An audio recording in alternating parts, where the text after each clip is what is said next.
All right, so these next 3 or 4, they should be quick. Try to squeeze these in on my lunch break.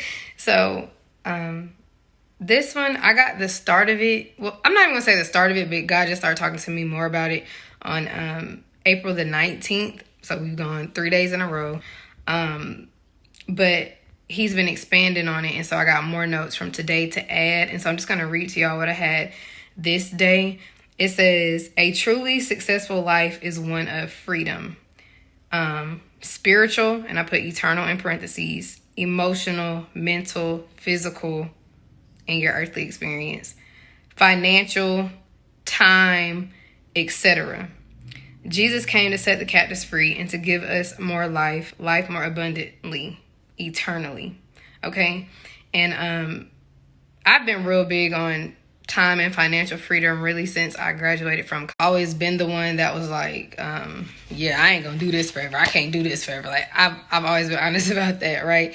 And I thanked him the other day because when COVID started, like one of my biggest things was like, God, I need to be able to telework. I need to have more freedom, because when you go into the office at like if my hours are like 7 to 4:30. So when I was going into the office, just I had to get up at 5 something. Don't be working out too, right? Have to get up super early. Then you spend all day at the office. Don't be working out afterwards neither, right? Because then by the time you go home, it's like 6.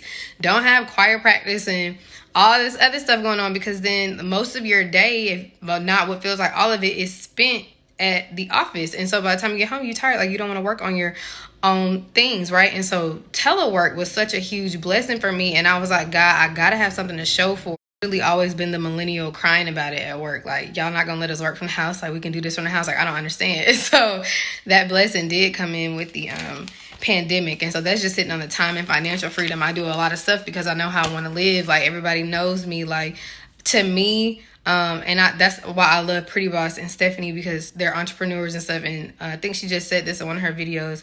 She was like, real success is being able to get up and do what you want to do every day. Right. And for me, that freedom, it translates to, if I wake up on a random Tuesday, is today Tuesday too? If I wake up on a random Tuesday and I'm like, hey, babe, let's take these kids to Disney World, I want to be able to do that. Do you know what I'm saying? To make memories with them, to go and eat and, spend time with them. Like, I want to spend time with my children. I've always known that, okay? And so, and I just tweeted that. Like, as impatient as I act, God knows there are things I prayed in my dorm days that I wanted to be happening in my life before I birthed a child. Keep pushing because this time my videos end up being longer than what I be shooting for. And I've had to learn in the time being here, and I be joking like he held me hostage in here, that the emotional, the mental, the spiritual freedom and stuff, how much that plays into all the other freedoms, right? So just stick with me on that, because there are successful entrepreneurs, but like, how do you define success? And to me, it starts with your relationship with Jesus. So I don't want to just be like, just an entrepreneur, like the worldly success. I don't want that. I don't. So that's going to bring me to the notes over here, because we are legendary legacy. Like we're building something that we can pass on throughout the generations. He's a God of generations. And so the last notes that I took today to kind of bring this in, I had told you about a dream the other day when I had made that video, and I was like, all my dreams been just warfare. And I was like, actually, no, that's not true, because I had one where they pretty much told me what was about to happen, but my ex was lurking. That dream, he confirmed there's going to be a transition, right? And they were telling me, like, you're going to have authority over your own life, authority over my schedule. Like how I'm trying to squeeze these videos in right now during my lunch break. I don't have authority over my schedule. I still have to work based off of the time I have in the free time I have, because I still work for somebody else. Do you get what I'm saying? So in that dream, they basically told me I was going to have authority and I was moving. And I was like, word? Like, where I'm going? So, and that don't always have to be a physical move, right? It doesn't. So I don't know who needs that, but he wants us to be in a position to where we have authority over our own lives. We only submit to him. So what I wrote was entrepreneur, working for God. And I must say, being employed by the kingdom is pretty lit. Like, I love it here, because if God decides he gonna bless you, he gonna bless you, right?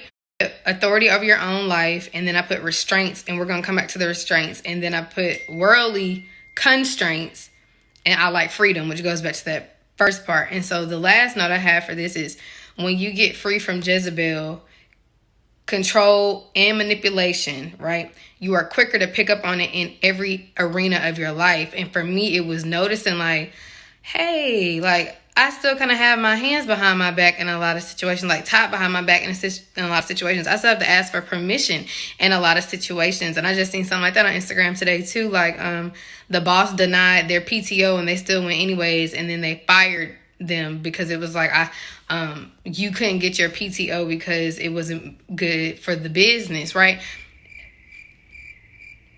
And I know I would be the person to struggle with that once I had kids. And that's how I ended up finding E.T. the hip hop preacher, when he was talking about how his job wouldn't let him go to his daughter's school event. And he was like, oh no, I got to make something shake. So I'm speaking to all of y'all who, you know, God has spoken entrepreneur over your life, Christian entrepreneur over your life, and you're in a position where you feel like you got to make something shake. Because I feel like that all the time. Like, it's always this pressure, like, I got to make something shake. I got to make something shake. I got to free myself from these shackles, right? Consult him, seek him, because even with having that dream, I was like, so when the transition gonna happen? I don't know, right? But make sure you're asking him what you need to be doing in the meantime. What can you be doing? How do you need to be preparing, right? Ask him. Because for some people who he do be like, leave your job. He ain't told me that. Okay, he's not told me that. Because it's stuff that I'm still learning, and I got to be able to build, and I still need it this season. I still need it to be around these people who have poured in me. And I must say, my job has always been more than just my job. Even when I was an intern, I knew he planted me there for reasons that were like spiritual, and encourage those that I worked with. So I'm in it with y'all. For me, it's hard because I always tell you that I can't freely talk on YouTube. It's like, y'all think I be freely talking now? No. Like, and that's a constraint, right? That's a restraint. Because I have to be mindful, right, of who I represent, that their rules and stuff, not necessarily what God is saying, which, like I said, once you get free from all that, you get free from Jezebel in a relationship, you don't want no form of control and manipulation over your life. Like, it really feel like something is like pushing you down. Okay, so just seek God. But it's definitely like the season of the entrepreneur.